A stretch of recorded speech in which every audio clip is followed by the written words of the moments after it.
मंडळी, लग्नानंतर होईलच प्रेम या मालिकेचा आजचा म्हणजेच 8 जुलैचा एपिसोड रिव्ह्यू तुम्ही ऐकत आहात. मंडळी, आजच्या भागात नंदिनीच्या चोरोटीच्या सोहळ्याला सुरुवात झाली आहे बरं का. आता कालचं जरा एपिसोड त्यांनी थोडासा मागावून दाखवला. नंदिनी म्हणते ना जीवाला, की जीवा मी आई बाबांना मारे तरा तरा सांगायला गेले, पण मला ते सांगावंसं नाही वाटलं. मागच्या वेळेला पण असंच झालं होतं, जेव्हा मी त्यांना सांगायला गेले आणि त्यांच्या सगळ्या भावना मला कळल्या. ते मागच्या वेळेला पण झालं ना, मी कालच बोलले होते ना तुम्हाला प्रेक्षकांना, ती मागच्या वेळेला पण सांगायला गेली पण तिला सांगता आलं नाही. तेच ती सगळं जीवाला सांगते आता. नंदिनी म्हणते जीवाला, नाही बाबा नाही जीवा, हे सगळं मला व्हायला नकोय, मी त्यांना हे सगळं सत्य सांगूच शकत नाही. त्यावर जीवा म्हणतो ठीक आहे नंदिनी, आता तुला ते कळलंय ना, हे बघ मला असं वाटतंय की खरं सांगणं सोपं आहे पण सत्य लपवणं गरजेचं आहे, हेच मी तुला सांगतोय. एकदा का आपली काव्याची डिलिव्हरी सुखरूप पार पडली ना की मग. नंदिनी म्हणते हो जीवा, एकदा का काव्याची डिलिव्हरी सुखरूप पार पडली ना की मी सगळ्यांच्या पायावर डोकं ठेवेल, नाक घासेल जीवा, खरंच. त्यावर जीवा म्हणतो तू एकटी नाहीयेस नंदिनी, आपण दोघे आहोत, दोघे सोबत आहोत. असं म्हणून तो आता तिचा हात हातात घेतो आणि तिचे डोळे पुसतो. आणि आता हे दोघे जण असं करत असताना कोणीतरी त्यांना बघतंय असं फील झालेलं आपल्याला दाखवलंय बरं का. आणि लगेच वसू आत्या आणि रम्याचा सीन दाखवलाय त्यांनी. वसू आत्या म्हणत असतात, अगं रम्या तुला सांगते, मागच्या वेळेला लपून छपून नंदिनी आणि जीवा त्या आर्यासाठी डबा घेऊन चालले होते बरं का. माझ्याकडे फोटो आहे, प्रूफ आहे माझ्याकडे सगळीकडे. हे दोघे जण ना सकाळी एकत्र बाहेर पडले होते बघ.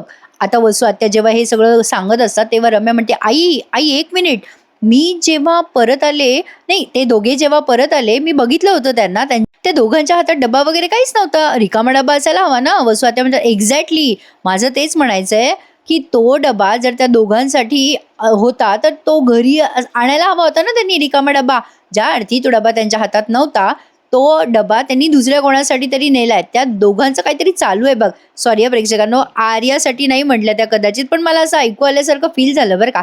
असो. तर वसू आत्या म्हणतात, अगं काहीतरी चाललंय त्या दोघांचं, हे जे काहीतरी चाललंय ना रम्या, ते आपण दोघींनी शोधून काढायचंय बरं का. रम्या म्हणते हो आई, त्यांच्यावर आपण संशय घेतलाय, पण मागच्या वेळेला मामाने माझ्या थोबाडीत मारली होती ना, त्यांच्यावर संशय घेतला म्हणून. आता मी दाखवेल मामाला, असं ती बदलाच्या मूडमध्ये नेहमीप्रमाणे रम्या, तिला ते आठवतं मामाने कानाखाली मारली आणि नेहमीप्रमाणे एपिसोड आज भरपूर फास्टमध्ये रंगवलाय त्यांनी प्रेक्षकांनो. एवढे मागचे सीन दाखवतात ना ते, त्यातच अर्धा एपिसोड निघून जातो बघा. असो, तर त्यामुळेच कदाचित मालिकेचा स्लॉट दुपारच्या वर गेला असावा असं एक वाटतंय मला. तर आता रम्या ते सगळं आठवून म्हणते, आई काही झालं तरी यांचं लपंडाव आपण उघडकीस आणूच. उद्या त्या नंदिनीची चोरोटी आहे ना आई, म्हणजे ती डॉक्टर आर्या उद्या नक्की येणार म्हणजे येणार. एक काम कर, तू न आर्यावर लक्ष ठेव आणि मी उद्या जीवा नंदिनीवर लक्ष ठेवते. बघूयात नेमकं या तिघांचंच चाललंय तरी काय काय लपवत आहे काय हे तिघे आपल्यापासून, बघूयात. आता लगेच दुसरा दिवस उजाडलाय नंदिनीच्या चोरोटीचा असं त्यांनी दाखवलंय. एवढंच नाही तर सगळे सजलेले आहेत छान. आणि मानिनीबाईंनी येल्लो कलर आणि ग्रीन कलरच्या कॉम्बिनेशनची साडी घातली आहे. मानिनी सगळ्या पाहुण्यांचे स्वागत करते असं त्यांनी सुरुवातीलाच दाखवलंय. असं नंदिनीची चोरोटी वगैरे छान त्यांनी पोस्टर लावलंय. आर्या आली आहे सुरुवातीलाच, लता मानिनी तिचं वेलकम करते आणि मग आल्या आल्या आर्या काव्याला मिठी मारते आणि म्हणते हे काव्या कशी आहेस. काव्या म्हणते अरे आहात कुठे तुम्ही मॅडम. मग आर्या म्हणते हम आपके दिल में रहते हैं. काव्या म्हणते चल शाणी मस्का नको मारूस. काय ग आर्या, आल्यापासून किती बिझी झाली आहेस तू, हे काय आणलंयस माझ्यासाठी पिशवीत. आर्या म्हणते चल चल, तुझ्यासाठी काही नाही आणला, आणि तू बोलवलं होतंस का तुझ्या चोरोटीला मला, चल गप्पा बस. आता या दोघी बोलताय ना तर रम्या आणि वसू त्या अशा बघतायत बरं का आर्याकडे. मग आता काव्या म्हणते आर्या सरबत घे, जरा डोकं थंड कर बरं. आर्या म्हणते सरबत नको ग बाई, थंड पाणी आण. काव्या म्हणते बरं बाई थांब आणते हं. आर्या म्हणते अगं राहू दे, मी काय पाहुणी आहे का, मी घेते माझ्या हाताने पाणी. उत्सव मूर्ती नंदिनी कुठे ते बघ जरा, चल मी आलेच. असं म्हणून आर्या आता किचनमध्ये जाते. तिने ना तो रिकामा डब्बा आणलाय बरं का प्रेक्षकांनो. त्या दिवशी जीवा नंदिनीने तिच्यासाठी डब्बा नेला होता ना, तो डब्बा तिने आणलाय आणि तो किचनमध्ये ठेवून दिलाय. रम्या आता तिच्याच पाठीपाठी करत असते. इकडे जीवा नंदिनीचा सीन दाखवलाय. वसू आत्या जातात बरं का तिच्या पाठी आणि रम्या तिथेच लक्ष ठेवून असते. जीवा इकडे नंदिनीला म्हणत असो, वा नंदिनी काय सुंदर दिसतेस ग, खरंच क्यूट दिसते माझी बायको. एका गोष्टीची कमी आहे, हस ना ग जरा, किती कमी आहे त्या स्माईलची बघ. आता नंदिनी नेहमीप्रमाणे टेन्शनमध्ये ती म्हणते, जीवा मला टेन्शन आलंय हो, काव्याच्या चोरोटीच्या वेळेला कोणाला कळू नये म्हणून ड्रेस घातला, पण आज साडी नेसावी लागली आहे. पदर वगैरे घेतलाय मी व्यवस्थित, पण कोणाच्या लक्षात नाही येणार जीवा. जीवा म्हणतो नाही ग, नाही येणार कोणाच्या लक्षात, तू असं टेन्शन नको घेऊस बरं. असं तू वावरलीस ना टेन्शन घेऊन तर सगळ्यांना डाऊट येईल. अगं तुझा दिवस आहे आज राणी, हस न ग बाई, हस न. ओ आयडिया, ए हस हस हस. असं म्हणून तो तिला गुदगुल्या करायला लागतो बरं का. ती काही हसेना, पण अचानक या दोघांच्या गुदगुल्यामध्ये त्या नंदिनीच्या हाताचा काळा धागा जीवाच्या घड्याळीला अडकतो आणि ते दोघे आणखीन सिरियस होताना दाखवले आहेत. आणि मग इकडे या आर्याबाई तो डब्बा हळूच किचनमध्ये ठेवताना दाखवली आहे. आर्या तो रिकामा डबा किचनमध्ये ठेवते तेव्हा वसू आत्या काही कामधाम नसल्यासारख्या तिच्या पाठीशी असतातच. आता ती आर्या डबा ठेवून जाते तेव्हा वसू आत्या बघतात आणि म्हणतात, अगं बाई, म्हणजे आर्या गेल्यावर त्या डबा बघतात आणि विचार करतात, अगं बाई, हा जीवानंदिनीने नेलेला डबा होता ना, आणि ही आर्या इथे का ठेवतीये?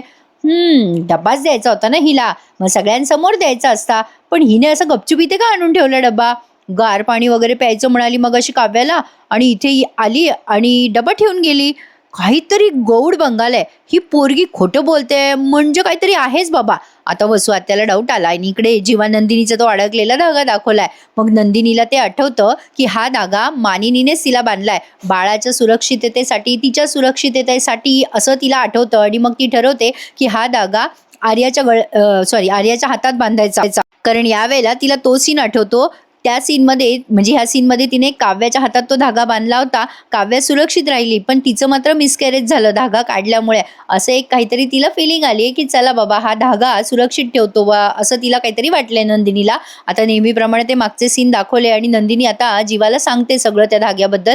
जीवा, आठवतं का तुम्हाला हा धागा आईने बांधला होता मला. हा धागा आता मला असं वाटतं आपण आर्याला बांधायला हवा, माझ्या हातात नको हा धागा. जीवा म्हणतो, अगं का पण? नंदिनी म्हणते, बघा ना, आपलं बाळ सुखरूप राहावं म्हणून गुरुजीकडनं आणला होता ना हा धागा, माझ्या हातात बांधला होता आईने. आपलं बाळ तर आता आर्याच्या पोटात आहे ना जीवा, मग हा धागा तिच्याच हातात असायला हवा ना. जीवा म्हणतो, अगं ए नंदिनी, तुला खरंच याची गरज वाटते का? नंदिनी म्हणते, हो मला खरंच असं वाटतंय, आणि गरज आहे या धाग्याची आर्याला. काही आहे ना, आपल्यापेक्षा जास्ती आर्यालाच गरज आहे जीवा. आता ती जरा इमोशनल होते आणि जीवाला म्हणते, मला असं वाटतं जीवा, माझं मिसकॅरेज होऊन गेलंय, आता आपण रिस्क नको घ्यायला आर्याच्या बाबतीत. आपलं बाळ आहे शेवटी तिच्या पोटामध्ये. ही चोरोटी झाली ना की आर्याला खोलीत बोलावू आणि हा धागा तिच्या हातात बांधू. जीवा म्हणतो, नको, आपल्या खोलीत नको. तुझ्या वाढदिवसाच्या दिवशी काय धिंगाणा झाला आपल्या खोलीत आठवतं ना तुला? मग वसू आत्याने केलेला धिंगाणा जीवा नंदिनीला आठवून देतो. वसू आत्याने नाही का धिंगाणा केला होता, मी बघितलं जीवाला, इथे पाहिलं वगैरे वगैरे. आता त्या दोघांना ते आठवतं. मग नंदिनी म्हणते, बरं बरं राहू द्या, आपल्या खोलीत नको बोलवायला. जीवा म्हणतो, मग कुठे बांधायचा धागा तिला? मग तेवढ्यात तिथे काव्या येते बरं का. या दोघांचं डिस्कशन मध्येच थांबतं. काव्या म्हणते, अगं ए ताई, चल, सगळे वाट बघताय खाली. काव्या आता नंदिनीला खालून वर बघते आणि म्हणते, अगं ताई, किती गोड दिसतेस, खूप छान दिसतेस तू, चल चल खाली चल लवकर, आई पण आलीये बघ.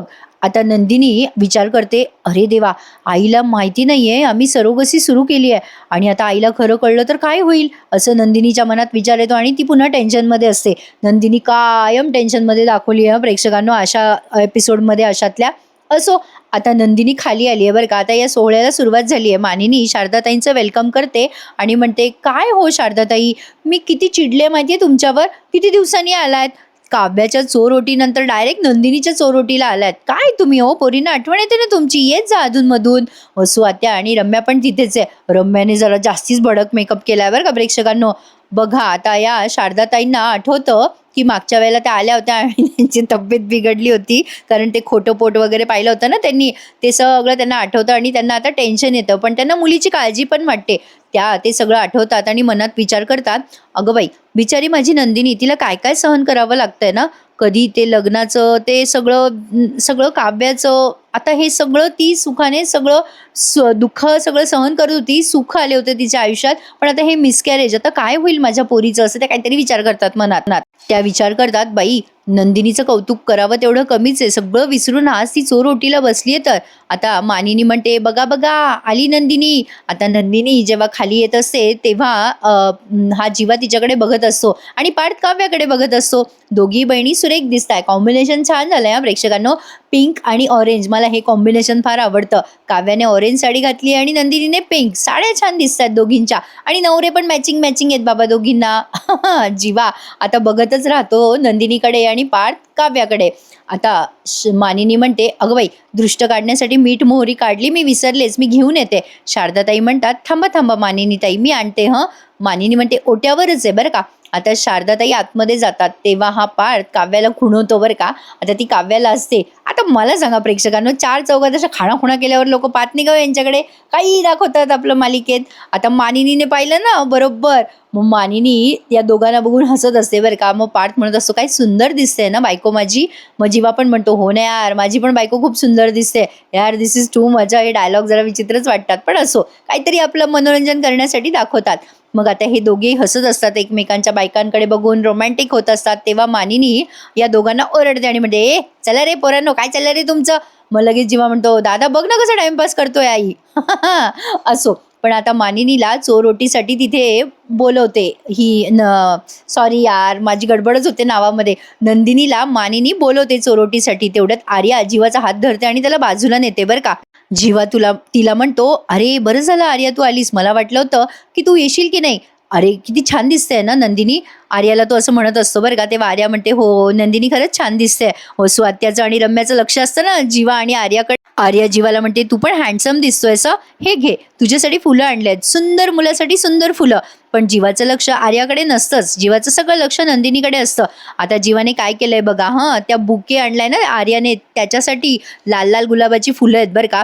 आर्या त्याच्या प्रेमात पडलीये प्रेक्षकांनो, ते धडधडीत दिसतंय. व स्वात्याला जरा डाऊट येतो बरं का. त्या सारख्या बघत असतात आर्याकडे आणि जीवाकडे. पण आता जीवाने काय केलं, आर्याने दिलेल्या त्या फुलांच्या बुकेमधनं एक गुलाबाचं फूल घेतलं आणि तिला थँक्स म्हणतो आणि ते गुलाबाचं फूल असं चोरून चोरून नंदिनी समोर आणतो. आर्याला फार वाईट वाटतं हे सगळं घडत असतं तेव्हा.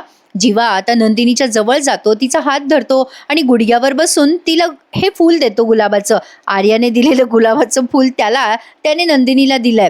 आणि आता या रम्या आणि वसवात्याचा गैरसमज दूर झाला. आता त्यांना असं वाटतं की नंदिनीसाठीच आणला असावा आर्याने बुके आणि जीवाने तो त्यातलं एक फूल घेऊन नंदिनीलाच दिलं, असा त्यांचा गैरसमज झाला बरं का मंडळी. हे आपलं माझं मला वाटलं म्हणून मी ते तुम्हाला शेअर केलं. आता बघा इथे त्यांनी लग्नानंतरचं गाणं ऐकवलंय. जीवा जेव्हा गुडघ्यावर बसून नंदिनीला फूल देतोय तेव्हा तो तिच्यासाठी फूल देतो आणि सगळे टाळ्या वाजवतात. जीवा तिला फ्लाइंग किस पण देतो. तेव्हा नंदिनी गोड लाजते आणि म्हणते, अहो बाई काय चाललंय तुमचं? मग आता वसवात्या पण डोक्याला हात मारतात, काय चाललंय या पोरांचं चार चौघात. मग पार्थ पण आता काव्याला खुणवतो. मग काव्या त्याला म्हणते, चला काहीतरीच. आता आर्याला कसं तरी होत असतं हा रोमॅन्स यांचा बघत असताना. मानिनी म्हणते, झाला का आता सगळा तुमचा रोमॅन्स? जीवा म्हणतो, हो झाला झाला. आता काव्या म्हणते, भाऊजी मी काय म्हणते, तुमच्या दोघांमधला हा रोमॅन्स असाच बरकरार राहू द्या. पार्थ तिला म्हणतो, काय तुम्ही पण काव्या, मला नाही करू देत रोमॅन्स आणि दुसऱ्याला प्रोत्साहन देतात. काव्या म्हणते, काही पण देशमुख, इथे असं बोलायची गरज आहे का? काहीही आपलं असो. मग काव्या म्हणते, आई तुमची दोन्ही मुलं त्यांच्या वडिलांवर गेली आहेत बरं का. मानिनी म्हणते, हो ते मात्र बरोबर आहे बाई, बरं झालं मी यांना पाठवून दिलं, नाही तर इथे लहान लेकरासारखे फिरले असते बघ. मीटिंगला पाठवलंय मी विक्रमला, नाही तर 16 वर्षासारखे असल्यासारखे इथे फिरत बसले असते बघ. सारवासारव करतात प्रेक्षकांनो ते. असो, आता तेवढेच शारदाताई येतात बरं का आणि नंदिनी त्यांच्याकडे बघते आणि म्हणते, आई तू आलीस, बरं झालं, मला कळलं की तुला जरा कणकण आहे, असं वाटलं तू येतेस ना येतेस. मग शारदाताई म्हणतात, नाही ग बेटा आले. मग तेवढ्यात मानिनी म्हणते, अगं असं कसं होईल, लेकीची चोरोटी आहे आणि आई येणार नाही का? आता त्या शारदाताईंना माहिती आहे ना प्रेक्षकांनो की त्यांच्या मुलीचं मिसकॅरेज झालंय म्हणजे नंदिनीचं, पण तरी सुद्धा त्या काहीच बोलत नाहीत. मानिनी म्हणते, चला आता ओटी भरूयात आपण नंदिनीची. आता काव्या म्हणते आर्याला, अगं ए आर्या तू पण ये ना इकडे. आर्या आता समोर येते बरं का. आता या शारदाताई म्हणतात, काय ग आर्या इतकी वर्षांनी आलीस तू? मग आर्या अचानक बोलून जाते, हो आई बाळासाठी आली आहे. जीवा तिच्याकडे बघायला लागतो बरं का एकदम. आता जीवाला टेन्शन येतं. तर ती शारदाताई काव्याकडे बघते, काव्या तिच्याकडे बघते. मग आर्या म्हणते, अगं म्हणजे या दोघींच्या बाळासाठी आली आहे. मग काव्या म्हणते, अगं आई हो, ही आमची नवीन डॉक्टर आहे बरं का. अगं आई डॉक्टर आर्या सावंत आता आमची ट्रीटमेंट करताय. मग स्वात्या असं वैतागल्यासारखं चेहरा करतात. मग शारदाताई म्हणतात, अगं बाई असं आहे होय. मग काव्या म्हणते, आई चल आता चोरोटी भरूयात, ये ग आर्या. आता हे सगळे मिळून नंदिनीची चोरोटी भरतायत बरं का. आणि इथे आपल्याला एक गाणं ऐकवलंय, मानिनीताई शारदाताई नंदिनीची चोरोटी भरताना बघतोय आपण. आणि आता आर्या मात्र हे सगळं लांबून लांबून बघते बरं का प्रेक्षकांनो. आणि इथे आता नंदिनीला सगळं आठवायला लागतं, आतापर्यंत तिच्या आयुष्यात जे जे घडलं ते सगळं, जेव्हा तिची आई तिची ओटी भरत असते ना तेव्हा. त्यामुळे नंदिनी आता डिस्टर्ब होते बरं का प्रेक्षकांनो. तिला आठवतं की तिच्या आयुष्यात तर मिसकॅरेज झालंय, बाळाची ती वाट बघते. असं बरेच सीन त्यांनी इथे आपल्याला व्हिज्युअलाइज करून दिलंय. नेहमीप्रमाणे काय आहे प्रेक्षकांनो, हे खूप मागचे एपिसोड सतत दाखवत असतात मालिकेमध्ये, त्यामुळे एपिसोड खूप लांबत नाहीत, छोटे होऊन जातात. तर असो, आता नंदिनीला काय वाटलं कोणास ठाऊक, अचानक ती ते सगळं आठवते आणि घाबरते आणि आजचा हा एपिसोड इथे संपून जातो. आता पुढचा प्रोमो बघा. पार्थ जेव्हा आर्या आणि जीवाचा पाठलाग करत असतो तेव्हा चुकून त्याचा पाय रम्याच्या पायावर पडतो आणि रम्या मोठ्याने विव्हळते. आधीच तिचा पाय आत्ताशी बरा झाला आणि हे सगळा धिंगाणा वसू आत्या आता ओरडतात बरं का पार्थला आणि म्हणतो, मुद्दाम करतो ना पार्थ तू. मग काव्या म्हणते, ओ आत्याबाई तुमच्या पोरीचा पाय शेका आणि तुमचा घसा शेका, बरं वाटेल जरा तुम्हाला. आणि इकडे पार्थ आर्याचा आणि जीवाचा पाठलाग करतो. नंदिनीच्या आईने पण जीवा आणि आर्याला पाहिलंय आणि तिची आई नंदिनीला जाऊन विचारते, काय गं आर्या जीवाचं काय चाललंय. नंदिनी पण घाबरते. आता बरेच ट्विस्ट आणि टर्न मालिकेत येणारे प्रेक्षकांना, त्यामुळे बघत राहा. लग्नानंतर होईलच प्रेम. आजचा भाग आवडल्यास रिव्ह्यूला लाईक करायला विसरू नका, चॅनलला सबस्क्राईब करा आणि बाईचा आशीर्वाद नक्की ऐका. टेक केअर मंडळी, उद्या भेटूयात. धन्यवाद.